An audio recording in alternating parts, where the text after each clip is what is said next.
You will hear a number of different recordings, and you will have to answer questions on what you hear. There will be time for you to read the instructions and questions, and you will have a chance to check your work.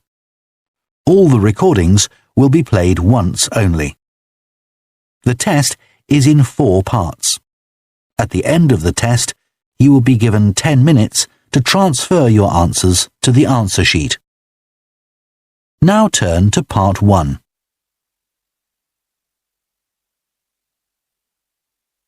Part 1. You will hear a man phoning the owner of a holiday cottage. First, you have some time to look at questions 1 to 6.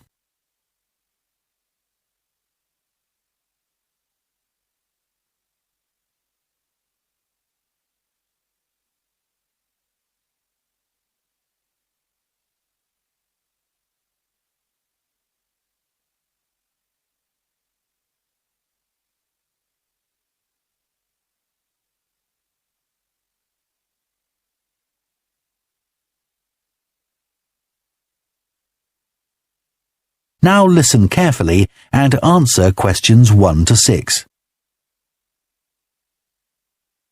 Hello? Oh, hello. I was hoping to speak to Jack Fitzgerald about renting a cottage. I'm his wife Shirley and we own the cottages together, so I'm sure I can help you. Great. My name's Tom. Some friends of ours rented Granary Cottage from you last year and they thought it was great. So my wife and I are hoping to come in May for a week. What date did you have in mind? The week beginning the 14th, if possible. I'll just check. I'm sorry, Tom, it's already booked that week. It's free the week beginning the 28th, though, for 7 nights. In fact, that's the only time you could have it in May. Oh, well, we could manage that, I think. We'd just need to change a couple of things. How much would it cost? That's the beginning of high season, so it'd be £550 for the week. Ah, that's a bit more than we wanted to pay, I'm afraid. We've budgeted up to £500 for accommodation. Well, we've just finished converting another building into a cottage, which we're calling Cherville Cottage. Sorry, what was that again? Cherville. C-H-E-R-V for Victor, I-L. Oh, that's a herb, isn't it? That's right. It grows fairly wild around here. You could have that for the week you want for £480. OK, so could you tell me something about it, please? Of course. The building was built as a garage. It's a little smaller than Granary Cottage. So that must sleep 2 people as well? That's right. There's a double bedroom. Does it have a garden? Yes, you get to it from the living room through French doors, and we provide 2 deck chairs.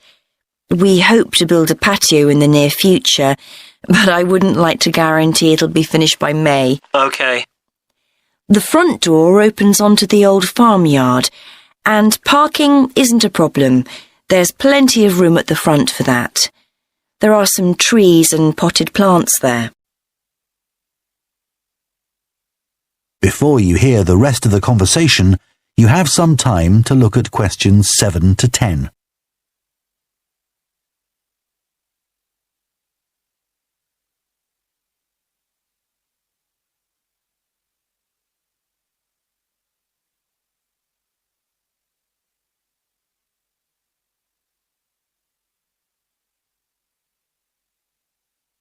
Now listen and answer questions 7 to 10. What about facilities in the cottage? It has standard things like a cooker and fridge, I presume. In the kitchen area, there's a fridge freezer, and we've just put in an electric cooker. Is there a washing machine? Yes. There's also a TV in the living room, which plays DVDs too. The bathroom is too small for a bath, so there's a shower instead. I think a lot of people prefer that nowadays anyway. It's more environmentally friendly, isn't it? Unless you spend half the day in it. Exactly. What about heating? It sometimes gets quite cool at that time of year. There's central heating, and if you want to light a fire, there's a stove. We can provide all the wood you need for it. It smells so much nicer than coal, and it makes the room very cosy. We've got one in our own house. That sounds very pleasant. Perhaps we should come in the winter to make the most of it. Yes, we find we don't want to go out when we've got the fire burning. There are some attractive views from the cottage which I haven't mentioned. There's a famous stone bridge. It's one of the oldest in the region, and you can see it from the living room. It isn't far away. The bedroom window looks in the opposite direction and has a lovely view of the hills and the monument at the top. Well, that all sounds perfect. I'd like to book it, please. Would you want a deposit? Yes, we ask for 30% to secure your booking, so that'll be £144. And when would you like the rest of the money? You're coming in May, so the last day of March, please. Fine. Excellent. Could I just take your details so that I can... That is the end of part 1. You now have half a minute to check your answers to part 1.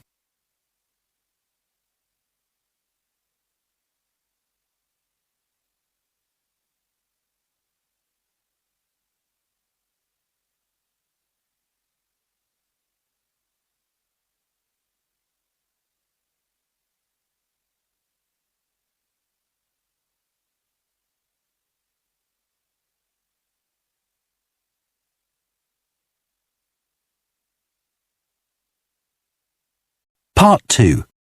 You will hear a town councillor reporting on the local transport network and a recreation facility. First, you have some time to look at questions 11 to 14.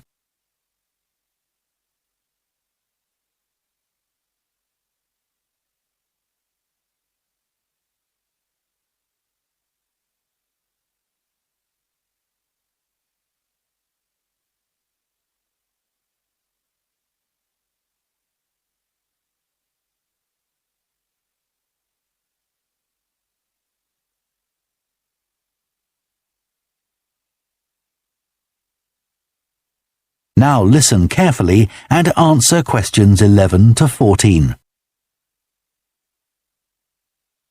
Right, next on the agenda we have traffic and highways. Councillor Thornton. Thank you.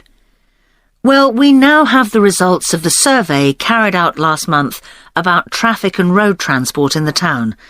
People were generally satisfied with the state of the roads. There were 1 or 2 complaints about potholes, which will be addressed, but a significant number of people complained about the increasing number of heavy vehicles using our local roads to avoid traffic elsewhere.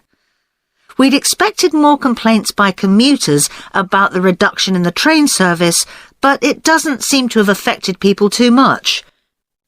The cycle path that runs alongside the river is very well used by both cyclists and pedestrians since the surface was improved last year.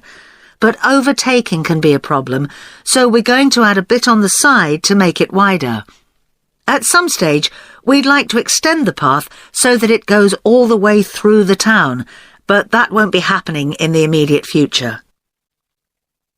The plans to have a pedestrian crossing next to the post office have unfortunately had to be put on hold for the time being.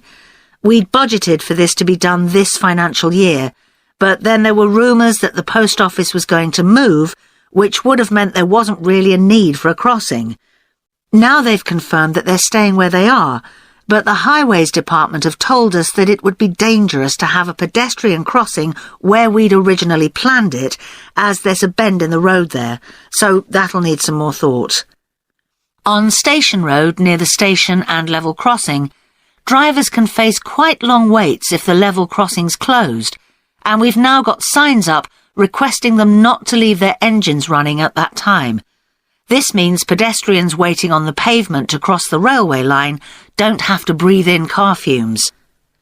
We've had some problems with cyclists leaving their bikes chained to the railings outside the ticket office, but the station has agreed to provide bike racks there. Before you hear the rest of the talk, you have some time to look at questions 15 to 20.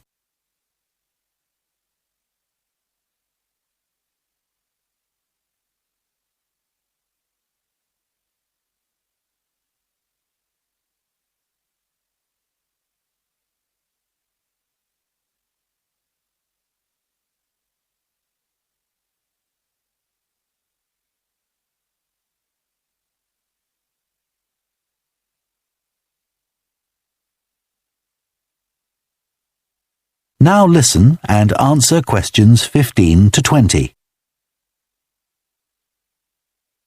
So next on the agenda is proposals for improvements to the recreation ground. Councillor Thornton again. Well, since we managed to extend the recreation ground, we've spent some time talking to local people about how it could be made a more attractive and useful space. If you have a look at the map up on the screen, you can see the river up in the north and the community hall near the entrance from the road. At present, cars can park between the community hall and that line of trees to the east, but this is quite dangerous for pedestrians, so we're suggesting a new car park on the opposite side of the community hall, right next to it. We also have a new location for the cricket pitch. As we've now purchased additional space to the east of the recreation ground, beyond the trees, we plan to move it away from its current location, which is rather near the road, into this new area beyond the line of trees. This means there's less danger of stray balls hitting cars or pedestrians. We've got plans for a children's playground, which will be accessible by a footpath from the community hall and will be alongside the river. We'd originally thought of having it close to the road, but we think this will be a more attractive location. The skateboard ramp is very popular with both younger and older children. We had considered moving this up towards the river, but in the end we decided to have it in the southeast corner near the road. The pavilion is very well used at present by both football players and cricketers. It will stay where it is now, to the left of the line of trees and near to the river, handy for both the football and cricket pitches. And finally, we'll be getting a new notice board for local information, and that will be directly on people's right as they go from the road into the recreation ground. That is the end of part 2. You now have half a minute to check your answers to part 2.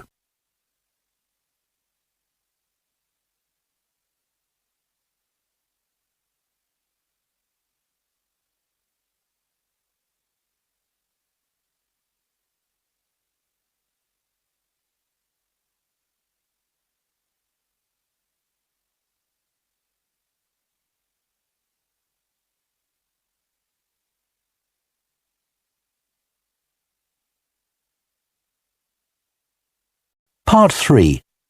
You will hear 2 urban planning students discussing bike-sharing schemes in different cities. First, you have some time to look at questions 21 to 24.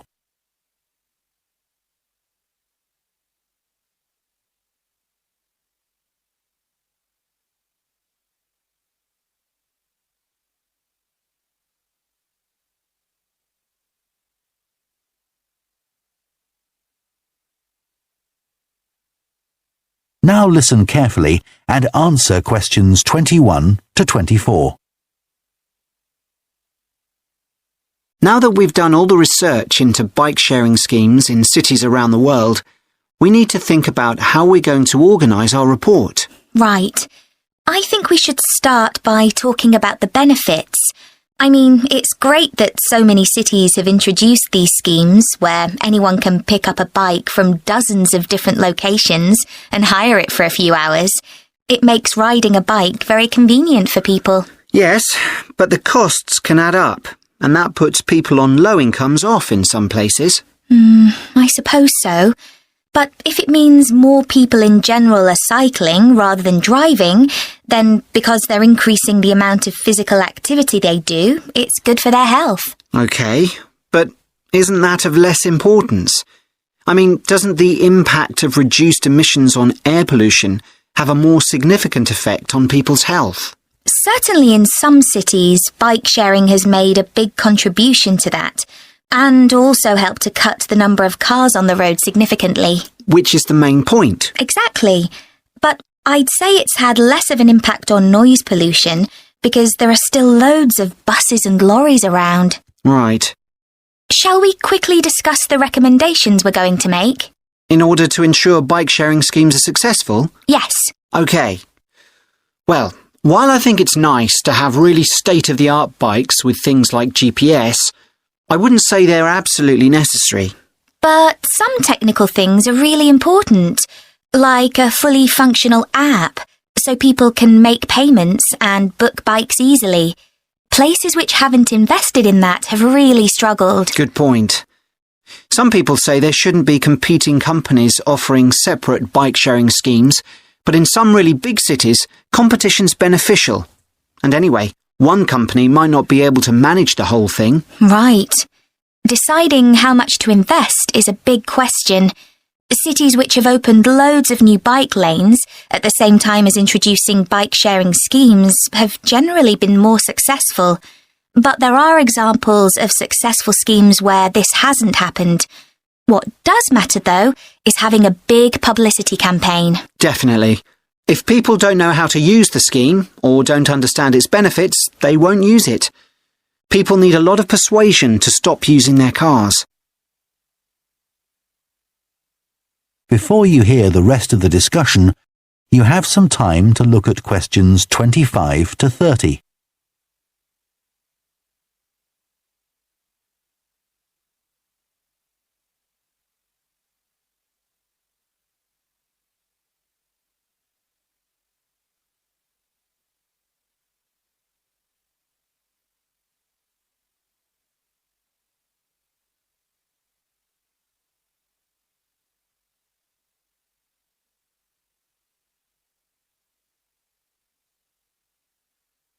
Now listen and answer questions 25 to 30. Shall we look at some examples now and say what we think is good or bad about them? I suppose we should start with Amsterdam, as this was one of the first cities to have a bike-sharing scheme. Yes, there was already a strong culture of cycling here. In a way, it's strange that there was such a demand for bike sharing, because you'd have thought most people would have used their own bikes. And yet it's one of the best used schemes. Dublin's an interesting example of a success story. It must be because the public transport system's quite limited. Not really. There's no underground, but there are trams and a good bus network. I'd say price has a lot to do with it. It's one of the cheapest schemes in Europe to join. But the buses are really slow. Anyway, the weather certainly can't be a factor. No, definitely not. The London scheme's been quite successful. Yes, it's been a really good thing for the city. The bikes are popular and the whole system is well maintained, but it isn't expanding quickly enough. Basically, not enough's been spent on increasing the number of cycle lanes. Hopefully that'll change. Yes. Now, what about outside Europe? Well, bike-sharing schemes have taken off in places like Buenos Aires. They built a huge network of cycle lanes to support the introduction of the scheme there, didn't they? It attracted huge numbers of cyclists where previously there were hardly any. An example of good planning. Absolutely. New York is a good example of how not to introduce a scheme. When they launched it, it was more than 10 times the price of most other schemes. More than it costs to take a taxi. Crazy. I think the organisers lacked vision and ambition there. I think so too. Sydney would be a good example to use. I would have expected it to have grown pretty quickly here. Yes. I can't quite work out why it hasn't been an instant success like some of the others. It's a shame, really. I know. OK, so now we've thought about all the... That is the end of part 3. You now have half a minute to check your answers to part 3.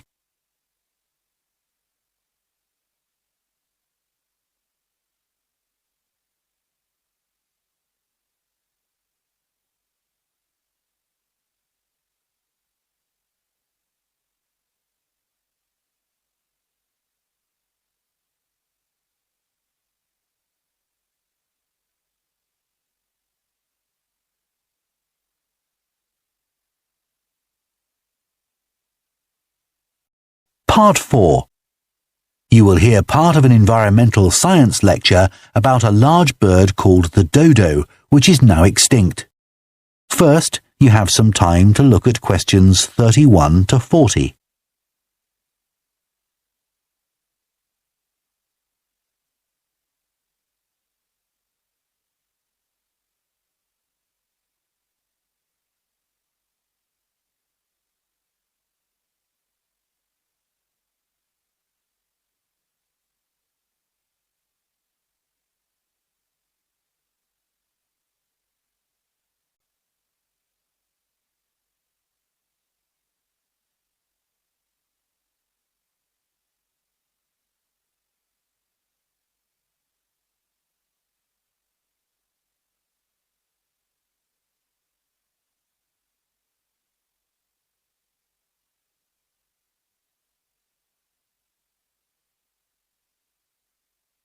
Now listen carefully and answer questions 31 to 40. One of the most famous cases of extinction is that of a bird known as the dodo. In fact, there's even a saying in English, as dead as the dodo, used to refer to something which no longer exists. But for many centuries, the dodo was alive and well, although it could only be found in one place, the island of Mauritius in the Indian Ocean. It was a very large bird, about 1 metre tall, and over the centuries it had lost the ability to fly, but it survived happily under the trees that covered the island. Then, in the year 1507, the first Portuguese ships stopped at the island. The sailors were carrying spices back to Europe and found the island a convenient stopping place where they could stock up with food and water for the rest of the voyage, but they didn't settle on Mauritius. However, in 1638, the Dutch arrived and set up a colony there. These first human inhabitants of the island found the dodo birds a convenient source of meat, although not everyone liked the taste. It's hard to get an accurate description of what the dodo actually looked like. We do have some written records from sailors and a few pictures, but we don't know how reliable these are. The best-known picture is a Dutch painting in which the bird appears to be extremely fat, but this may not be accurate. An Indian painting done at the same time shows a much thinner bird. Although attempts were made to preserve the bodies of some of the birds, no complete specimen survives. In the early 17th century, 4 dried parts of a bird were known to exist.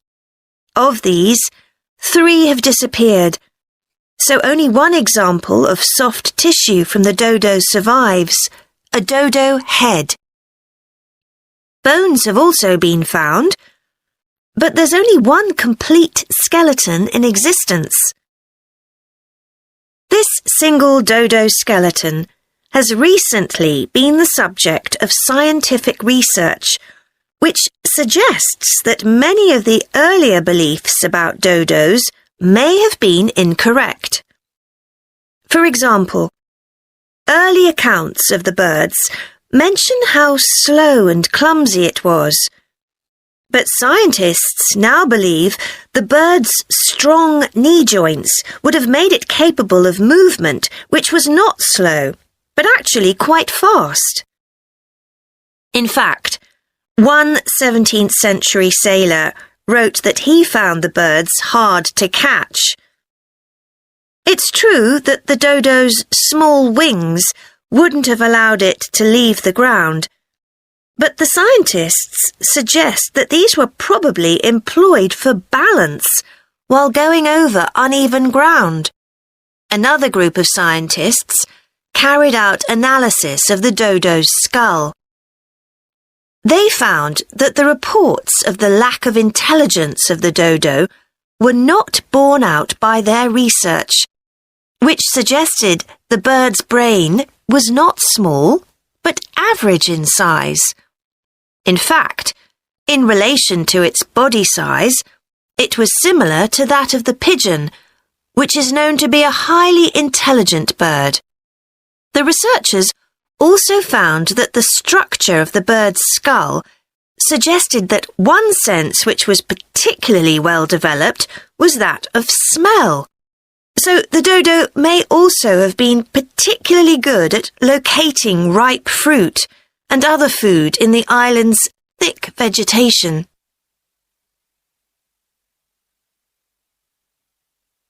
So it looks as if the dodo was better able to survive and defend itself than was originally believed. Yet, less than 200 years after Europeans first arrived on the island, they had become extinct. So what was the reason for this? For a long time it was believed that the dodos were hunted to extinction. But scientists now believe the situation was more complicated than this. Another factor may have been the new species brought to the island by the sailors. These included dogs, which would have been a threat to the dodos, and also monkeys, which ate the fruit that was the main part of the dodo's diet. These were brought to the island deliberately. But the ships also brought another type of creature, rats, which came to land from the ships and rapidly overran the island. These upset the ecology of the island, not just the dodos, but other species too. However, they were a particular danger to the dodos because they consumed their eggs. And since each dodo only laid one at a time, this probably had a devastating effect on populations. However, we now think that probably the main cause of the bird's extinction was not the introduction of non-native species, but the introduction of agriculture. This meant that the forest that had once covered all the island and that had provided a perfect home for the dodo was cut down so that crops such as sugar could be grown. So, although the dodo had survived for thousands of years, suddenly it was gone. That is the end of Part 4. You now have 1 minute to check your answers to Part 4.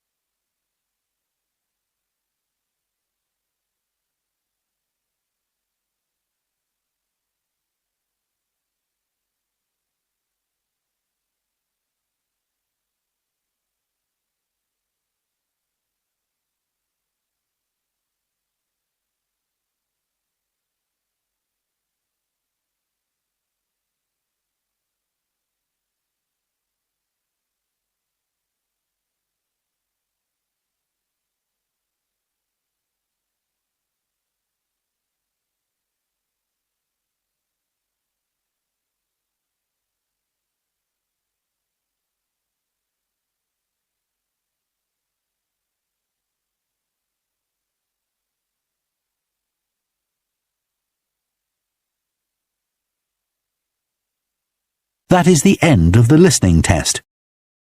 In the Ielts test, you would now have 10 minutes to transfer your answers to the answer sheet.